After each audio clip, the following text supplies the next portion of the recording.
Muy buenas a todos, ¿qué tal? Una vez habiendo visto el primer vídeo tutorial, el segundo y el tercero, ¿qué nos queda? Pues nos queda el resto de la miniatura.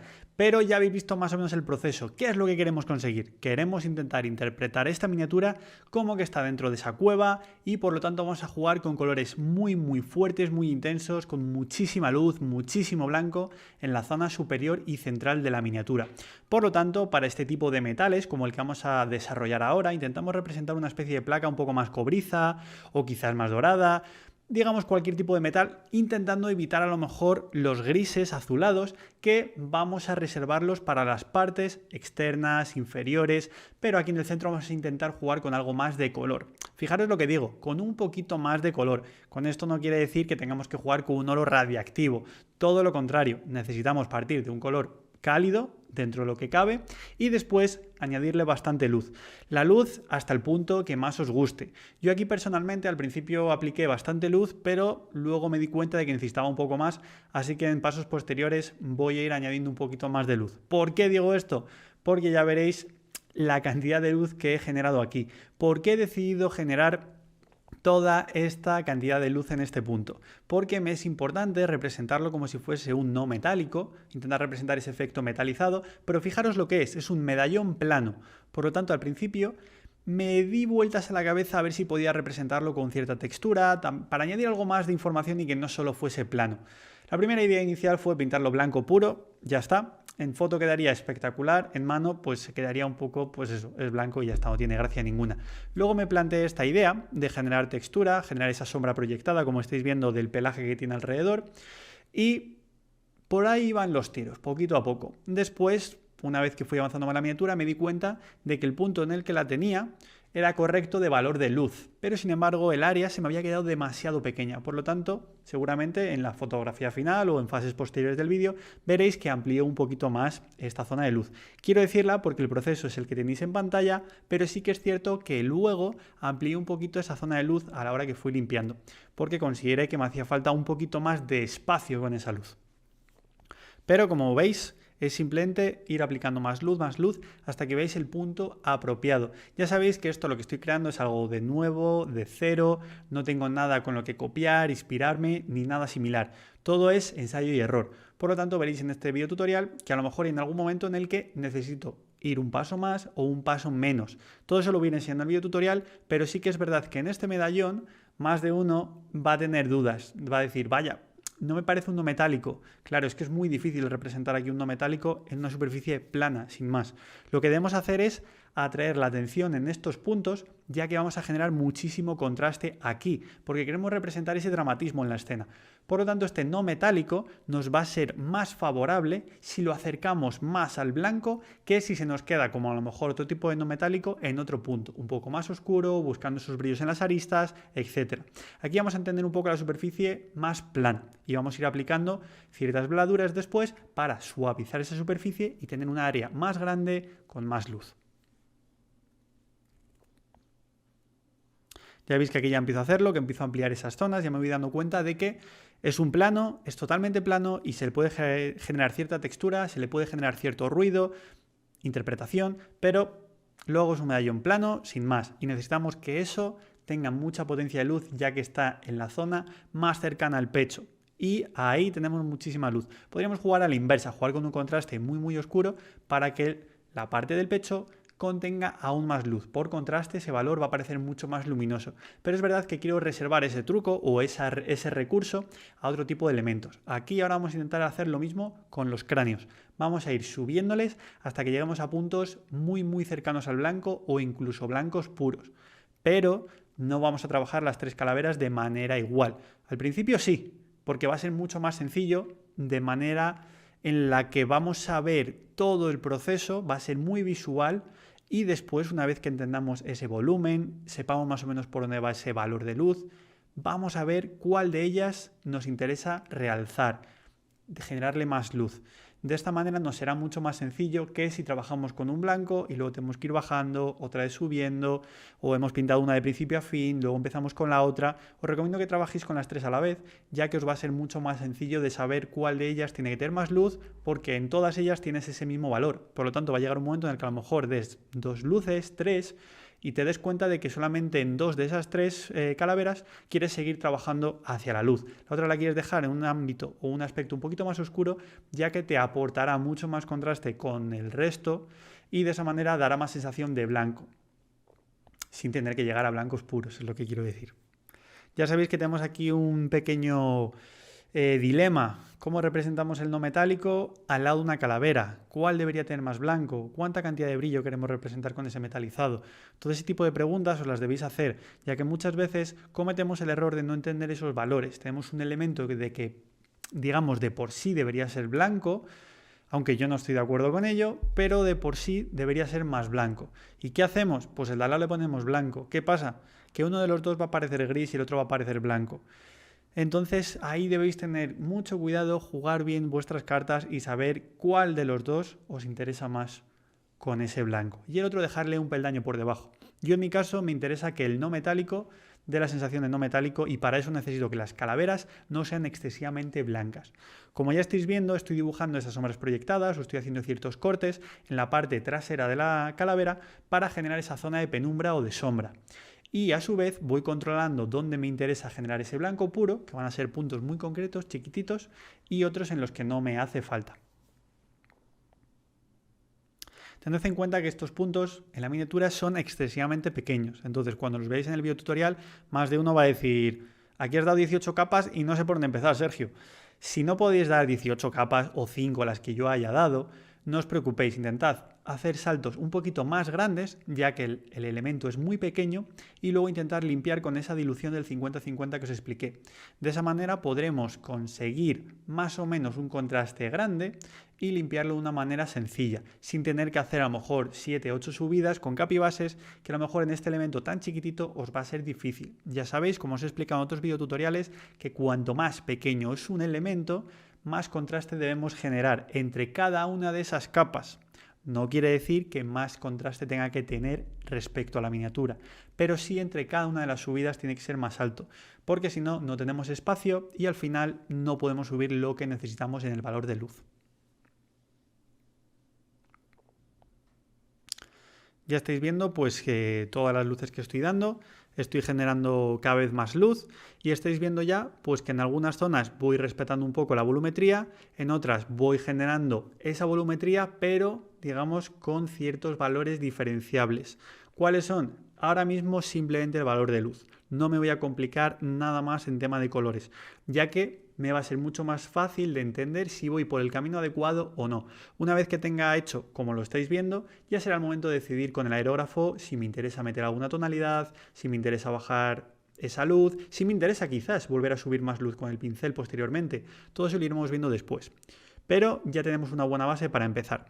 Vale, ahora nos vamos a la zona de este cuero que tenemos en el pecho. ¿Qué problemas nos podemos encontrar en este elemento ahora mismo? El primero es cuidado con la piel, ya que vamos a trabajar con muchísima luz también en este cuero. Esto es una zona superior y la piel está justo al lado. Puede que cometamos el error de utilizar colores muy similares. Por eso, si os fijáis, yo estoy partiendo desde un naranja, un color que no he utilizado en la piel. Quizás al utilizar el aerógrafo he metido ciertos filtros para que se me torne un poco hacia naranjas, pero en su global no tiene naranjas. Por lo tanto, yo os recomiendo que vuestro cuero lo hagáis de una manera similar a esta. No quiere decir que sea naranja, a lo que me refiero es, si no habéis utilizado verdes en la piel, pues a lo mejor este tipo de cuero que contenga ciertos verdes te va a hacer que se diferencie mucho mejor de la piel. Por eso yo he utilizado este tipo de naranjas. No los he utilizado en la piel, así que al inicio, ahora, voy a saturar un poquito ese cuero. Después veréis que según voy subiendo, voy desaturándolo, porque mi intención es ir desaturando ese tipo de colores, ya que me interesa tener la máxima saturación en la piel. Si partimos desde el color desaturado desde el inicio, puede que se nos quede demasiado soso o pobre, y a mí particularmente me gusta más trabajar al inicio un pelín más saturado, porque después, con tal de meter las siguientes luces un poquito desaturadas, te va a hacer el aspecto que tú quieres, que es esa pérdida de luz y de color. Cuando me refería a pérdida de luz, me refiero a que puedes jugar con tonos hacia los grises y así consigues esa desaturación del color y no necesitas ir hacia blancos puros como hemos estado jugando en las calaveras o en la parte del no metálico. Ya sabéis que los cueros me gusta hacerlos satinados y que tengan cierto contraste, pero los vamos a buscar yendo hacia la sombra. Luego meteremos tintas, forzaremos un poquito esos tonos medios satinados y los forzaremos un poquito en profundidad con ese valor que tienen las tintas, que nos va a profundizar muy bien en esas sombras. Por lo tanto, tened en cuenta que después el contraste va a salir cuando apliquemos esas tintas. Quiero decirlo porque después de ver todo el contraste que ha dado en la piel, más de uno me va a decir, pero aquí no te has quedado corto de contraste, Sergio. Digamos que sí, a priori. Después, una vez que utilice las tintas, no. Estará correcto a lo que yo busco. Fijaros en todo momento que voy desaturando un poquito, voy perfilando, si hace falta vuelvo a reperfilar y voy generando los volúmenes muchas veces alrededor de otros elementos. Como acabáis de ver, esa tachuela la he perfilado por la parte inferior, pero no con una línea fina, sino con una línea gruesa. De esa manera genero un volumen y da más la sensación de que tiene presión, de que hay fuerza ahí, que está haciendo cierta tensión. Si lo hacemos con una línea fina, puede que dé la sensación, como estáis viendo, de corte. Por eso muchas veces veis que juego con diferentes grosores a la hora de pintar. Algunos los hago un poco más gruesos y otros más finos. De esta manera los resultados, los acabados en las texturas o en los materiales me evocan una serie de cosas u otras. Si todo fuese igual, puede que caigamos en el error de que todo parezca lo mismo. Ya vais viendo que en esa calavera también voy acentuando esa sombra proyectada, que poquito a poco se va acentuando porque voy sacando más luz alrededor de esta sombra.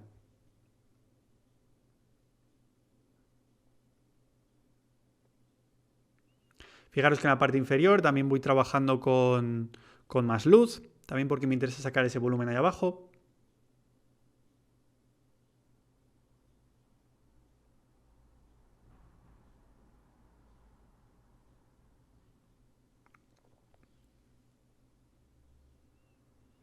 Fijaros este punto, es interesante. ¿Veis cómo estoy reforzando ciertos, digamos, agujeritos? Intento representar ciertos puntos en sitios en los que considero que puedo añadir cierta sombra o cierta luz para generar esa volumetría.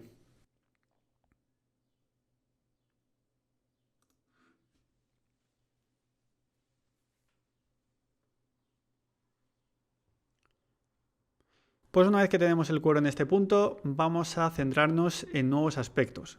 Cómo debemos trabajar, por ejemplo, la cadena. Ya sabéis que lo que digo es desde el inicio trabajar con muchísimo contraste. En este caso, si os fijáis, he añadido bastante azul. ¿Para qué? Para, de nuevo, generar nuevo contraste por color.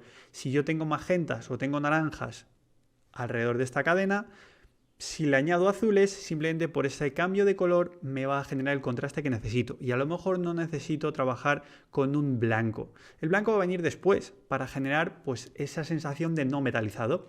Pero por ahora lo que me interesa es dibujar. ¿Cómo lo hago? Fijaros los perfilados tan finitos que hago y en ciertos elementos como este medallón le intento generar cierto ruido, cierta textura, cierto freehand para darle algo de gracia, ya que a lo mejor se me podía quedar un poquito soso. Pero esto ha ido a gusto personal.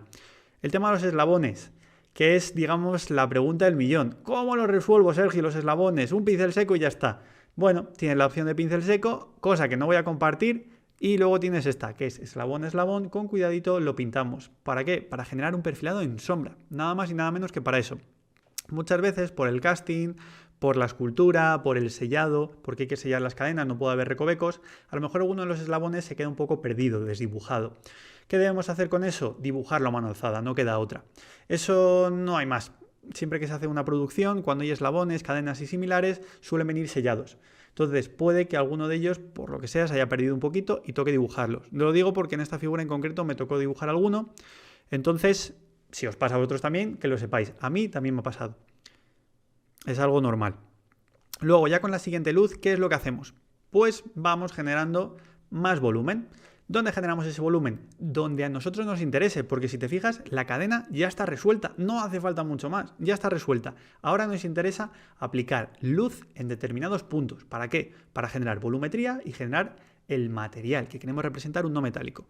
Por lo tanto, ves que hay en ciertos sitios donde vuelvo a sacar volumen, pero hay en otros en los que ya no insisto, no es necesario. ¿Por qué? Pues simplemente porque después cuando trabaje con el aerógrafo o después si puedo añadir unas tintas o unos lavados o puedo añadir cualquier otro tipo de cosa en el otro sitio que no he continuado trabajando, podré añadir cierto ruido, ciertos matices podré añadir cierta suciedad, podré añadir cierta sombra y nos dará el aspecto que queremos. O a lo mejor no nos hace falta. Lo que sí que tenemos que tener en cuenta es si en todas las partes o en todos los eslabones trabajamos con 3 subidas, al final lo que estamos haciendo es aplanar esa cadena. Sin embargo, si con la primera subida dibujamos correctamente toda la cadena y después con la segunda trabajamos en 1, 2, 3 puntos y luego continuamos subiendo solamente ahí, veremos cómo conseguimos muchísimo más contraste, ya que tendremos zonas con una subida, otras con 2 y otras a lo mejor con 3.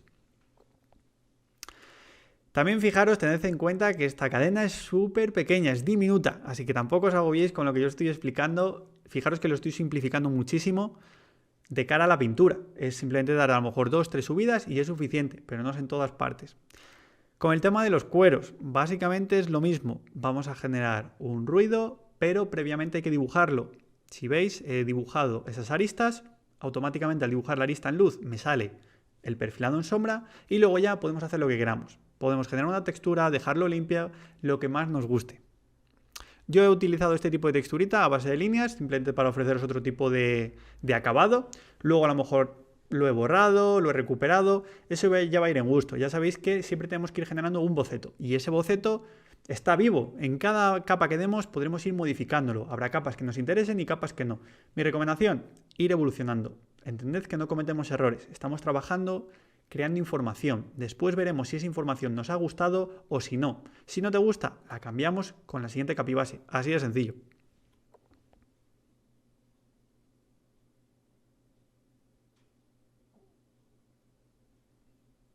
A la hora de dar las luces, fijaros que aquí estoy utilizando colores carnes. Tener cuidado con el tema de los colores carne, ya que a lo mejor se os pueden asemejar mucho al tono de la piel. Tenéis que tener en cuenta eso. Si no se os asemeja al tono de la piel, no hay ningún problema. El que se parezca un poco en el perfilado no es ningún problema. El tema es que en la mayor superficie sí que sea muy similar a la piel. Por lo tanto, yo aquí he trabajado de esta manera, pero después, nuevamente digo, voy a trabajar con tintas. ¿Para qué? Para darle más profundidad, darle más sombra, limpiar un poco, darle un acabado satinado.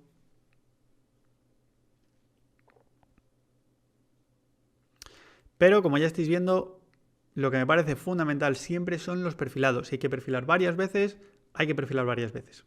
Que no se nos quede pobre ese perfilado, que no se nos quede sin contraste, que no se nos quede grueso. Cuanto más finito y más contraste generemos, mucho mejor. Siempre lo que acabo de decir, cuidado, no me trabajéis con un blanco puro sobre un negro. Y a la inversa. No me hagáis los perfiladores de sombra de una superficie blanca con negro puro, que eso no queda bien. Tiene que haber mucho contraste, pero siempre va a haber límites. Cuanto más satinado, más brillante será el elemento, esos límites digamos que se van desvaneciendo. Podemos trabajar con mucho más contraste. Por eso veis que cuando intento representar un no metálico, quizás si tengo, en esta figura lo vais a ver, si tengo un elemento bastante oscuro y perfilo, digamos con un gris medio y luego con un blanco, veréis el efecto que da. Que da un efecto de no metálico. Digamos que ahí se desvanece un poco lo que acabo de decir, pero es por el material en sí. Dependiendo del material que queramos conseguir, tendremos que hacer una u otra cosa con los perfilados. Aquí, como quiero generar un acabado más satinado, fijaros que sigo trabajando hacia la luz. Pero, en este caso, la luz, fijaros qué tipo de luz tiene. Para no asemejarme tanto a la piel, la he movido un poco de temperatura.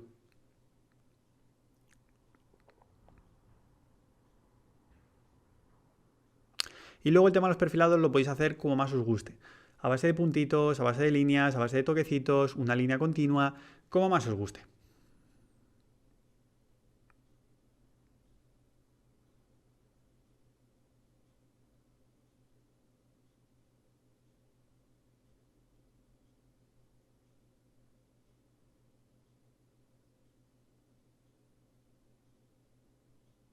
Fijaros, por ejemplo, este detalle que es interesante. Este detalle le he dibujado. Venía cierta tensión ahí, pero está un poco perdida. Y lo que he hecho ha sido generarle cierta arruguita ahí para generar tensión. ¿Por qué? Porque me interesaba. Así de sencillo. No es otra cosa. Muchas veces veis que añado cierta información en las miniaturas que realmente no existe. Que es dibujado, es un freehand. Por eso digo que tampoco tengáis miedo a la hora de añadir freehands. Porque es simplemente dibujar. Si te gusta, bien. Si no, lo corriges. Es así de sencillo. No tenéis que tenerle miedo. De hecho, luego os voy a enseñar un par de cosillas para que pues os terminéis odiándolos o amándolos. Vale, el tema de los perfilados. Nuevamente, fijaros lo importante que es. Ahora mismo estos elementos los estoy resolviendo simplemente con el perfilado, ya que es diminuto y añadir más información es prácticamente imposible. ¿Que se puede? Sí. ¿Que se va a ver? No. Pero aún así, como sabéis que soy como soy, luego le daré un par de luces también a ese tipo de elementos, pero muy controladas sabiendo dónde van. Vale, pues llegamos, digamos, a la parte final de este video tutorial en la que os quiero dejar con esto. ¿Qué sucede cuando tenemos armas o elementos que son planos y a lo mejor no deberían serlo? Ya que este hacha sin filo, pues a lo mejor no corta. ¿Qué hacemos? Desde mi humilde opinión, dibujarle un filo. Esto digamos que sería un freehand, así de sencillo. Estamos dibujando nuestro primer freehand. He dibujado una línea donde debería terminar este filo, la parte afilada de este hacha, y la pintamos. Fijaros que ahora mismo estoy trabajando con un color bastante cálido. No estoy trabajando con un gris.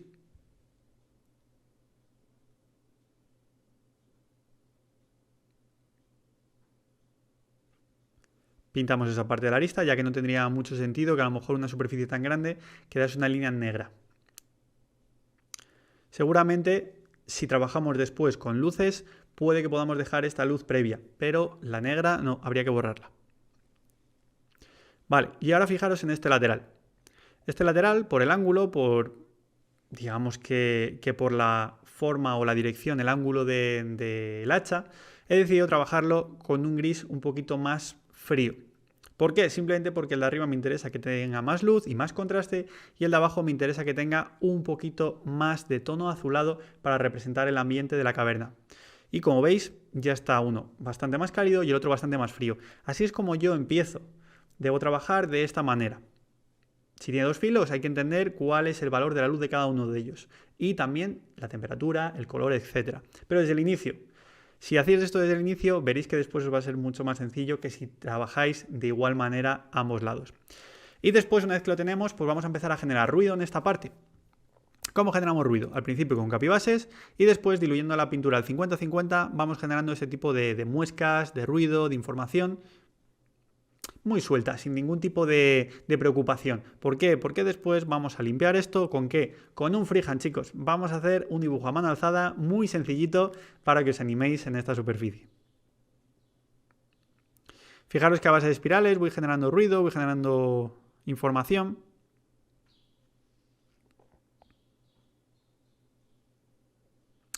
Vale, pues ya más o menos tenemos esa información generada. Ya habéis visto que son líneas muy sueltas. Así de sencillo. Podemos dar otra capa, digamos que cubriendo un poquito más, que sea un poquito más clara. Simplemente la diferencia entre una y otra es que aquí nos cubre un poquito más. La dilución es un poquito más pastosa. Perfilamos, fundamental. Y a continuación, una vez que tengamos eso perfilado, que ya le hayamos hecho toda esa información de ruido y tal, veremos que a lo mejor a nosotros se nos puede quedar un poquito pobre. Y decimos, vaya, pues es una superficie muy grande y veo que le falta algo. No me acaba de convencer. Pues ha llegado el momento, chicos, de dibujar algo. Sí. Sé que más de uno me estará diciendo, no me atrevo. Verás lo fácil que es. Fíjate en pantalla lo que hago. Simplemente hago una espiral como la estáis viendo. ¡Pop! Así, sin más, así de suelta. Al principio lo que es el nervio del hacha, en el centro, lo hago un poquito más grueso y en los extremos un poquito más fino. Y ya está. Así de sencillo. No tiene más. Ya sabéis que siempre digo lo mismo. Hay que disfrutar. Se hace un bocetillo, se prueba y luego se va ajustando si hace falta. ¿Qué es lo que estoy haciendo yo aquí? Y ya está. Ahora me diréis que esta parte es súper difícil. Pues que sepáis que la tenéis que hacer por los dos lados.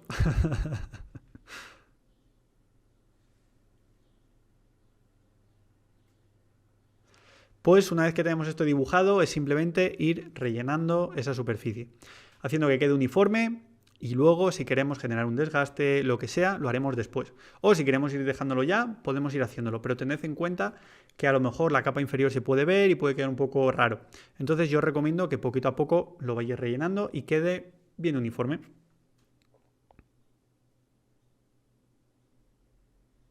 Fijaros que voy rellenando poquito a poco. Y aquí, si queréis trabajar con una dilución del 50-50, bien. Que queréis trabajar con una capibase, también bien. Ambas son buenas opciones. Simplemente intentar cubrir tranquilamente. Y así de sencillo se hace un freehand, chicos. Así que no tengo mucho más que deciros con este video tutorial. Espero que hayáis disfrutado mucho viendo este tutorial, viendo cómo hago las cadenas, los cueros, estos freehands.